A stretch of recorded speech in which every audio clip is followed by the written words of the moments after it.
So I guess I'll just start with it. I don't remember the last time I got to ask a coach about what it's like to have 22 returning starters. What's that like for you? I've never had that. I don't know. It's kind of a mixed bag for us. We were really young a year ago. Kids have done a great job in the off season. We've grown up both mentally and physically.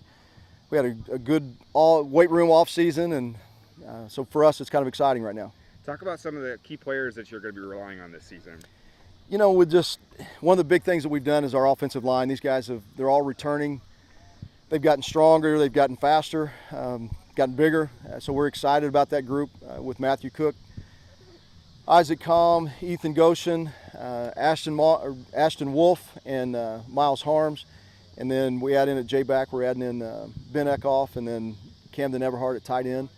Those kids their strength has improved leaps and bounds from a year ago. So we're really excited about what they bring to the table. What do you want the identity to be for this team? We want our kids to be physical, and we want to play fast. We're not going to have a lot of numbers. You know, we're right now we got 19 kids in uniform. If everything goes right and everybody's healthy, we got 22. So there's not a lot of depth, and so it's going to be playing fast when we get the opportunity, but being able to control the clock and control field position. And in order to do that, you've got to be physical. You got to hang on to the football. You got to play smart. When I talked to Coach Shear over at Cold Cape, he talked about kind of going through the same thing where you have lower numbers.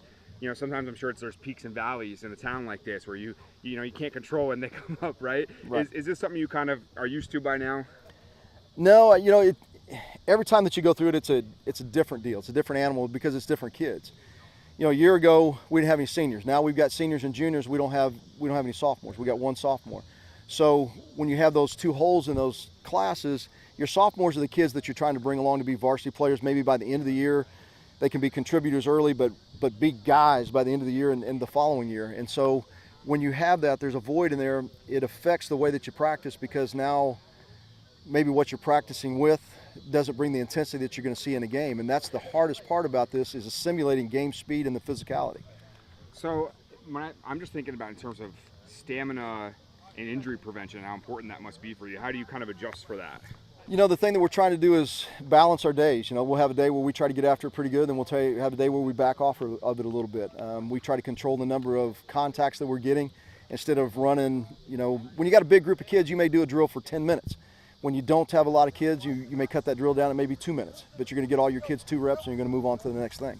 What's been maybe your favorite part about coaching this team and what you're most looking forward to this season? You know, the biggest thing, and it's all of our kids, you know, we return Riley Sanders at quarterback, so it's nice having a kid that comes back that's been through the fire a little bit. The biggest thing that I see between our kids this year and our kids last year is that they've grown up. And you see that one of the things that you want as a coach is for those guys to develop a relationship where they can advocate for themselves, where they're willing to come to you and have a conversation about things. And our kids are getting to that place right now. They're turning into young men, and that's the most gratifying or fun part about what we do. I do see the gray shirts. I'm curious, what is a gray shirt? Good question. It's something that we're proud of. Our kids that are gray shirts are kids that have had no discipline issues.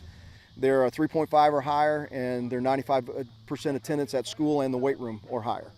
So it just kind of signifies those kids that have put in above and beyond, both on the field and off the field. I love that. That's so cool. Yeah. I wish we had that when I was in high school. That's awesome. I would have been a gray shirt. All right. Got no credit for that back in my day. Anything I didn't ask you about your kids that you wanted to mention here? You know, we returned Dawson Parrott. Dawson's coming off of a knee injury this summer, but he had a big year for us, finished really strong for us, playing running back and played quarterback, played receiver, so he's coming back for us. Riley, of course, Sanders returns. He missed the last 2 games last year with a broken hand. You know, and I mentioned our offensive lineman, Chase Young, returns at receiver along with Braden Benham. Those kids have done an outstanding job as far as the weight room goes, and they've gotten themselves in a position where we're going to look different when we get on the field. You know, whether that equates to wins or losses, we'll just have to see. We're excited about the prospect, but we feel good about the group that we got.